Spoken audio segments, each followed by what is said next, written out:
तो सारे बड़े छोटे भाइयों को राम राम। भाइयों जी तो बहुत दुखी है। ये जो बागपत के छपरोली के बदरका गांव में जो कांड हुआ है, इससे एक बात तो समझ में आ रही है कि भाई टांग खिंचाई और जलन इस लेवल पे पहुंच गई कि कद कौन दूसरे समाज के आदमी गांव में घुस के कब भाई थूत पीट जाए, कब आपका सिर खोल दें, भाई कोई भरोसा नहीं किसी का। भाई दुनिया बागपत को छपरोली को जाटलैंड बतावे और है भी, लेकिन ये क्या कांड हो रहा भाई? कहाँ हो सारे? कतई बिल्कुल सो गए हो क्या? फिर एक दूसरे पे इल्जाम लगाने वाला काम शुरू हो जाता है। लेकिन जब ऐसा कांड हो रहा होता है, जब कोई नहीं बोलता भाई। और मुझे लगे कि परिवार के गैल शायद ही कोई गांव के आदमी इकट्ठे हुए हों। क्यों? क्योंकि इतने बड़े कांड होने के बाद तो घर में तो लिकाड़ के गांव वाले ऐसी फिटनेस बना दें कि किसी पुलिस की जरूरत नहीं होती किसी को। और एक नई बात और है भाई कि बागपत और बड़ौद के कुछ भाई दुनिया को बता रहे हैं कि वहां बदरके में ऐसा हो गया। खुद जाने का हिसाब नहीं है। मतलब सोचने का विषय है कि वे कुछ भाई कुछ तो हमारी पोस्ट पे भी कमेंट करें कि भाई बदरका कद जाओगे।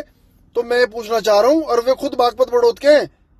अरे भाई शर्म करके मर गए नहीं मर गए ये तो बताओ, या शर्म बिल्कुल बेच खाई? जरूरत भी है तुम्हें किसी की?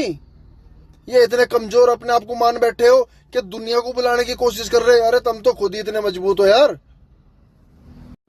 ऐसी बात तो बताते हुए भी शर्म आवे किसी को कि बागपत या बड़ौद में ऐसा कांड हो गया। फिलहाल तो खैर भाई हिंदू संगठनों के कुछ भाइयों ने घर पे भी पहुंचे थे, उन्होंने महापंचायत का ऐलान भी करा था, लेकिन पुलिस ने वो स्थगित करवा दी ये कह के कि भाई हमें थोड़ा सा टाइम दे दो और हम सभी को पकड़ेंगे। कुछ आदमी उसमें फरार चल रहे हैं। और लड़ाई इस बात की है कि दिवाली की रात को पटाखा पटक के और उनके मुसलमानों के घर में जा गिरा। इसी बात पे बीच में थोड़ी कहासुनी सी हो गई।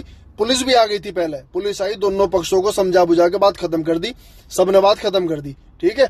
लेकिन जब 2 घंटे के बाद वो पुलिस वाले गांव में से चले गए, उसके बाद भाई उन 10-12 आदमियों ने घर में घुस के महिलाओं को, बच्चों को, आदमियों को इस कदर फोड़ा है। मतलब उनके साथ तो दुर्घटना हो गई। ये बराबर वाले पड़ोसी कहां मर रहे थे यार? गांव में 3000 जाट हैं। फूंक भी मार दोगे तो भी उड़ जाएगा आदमी।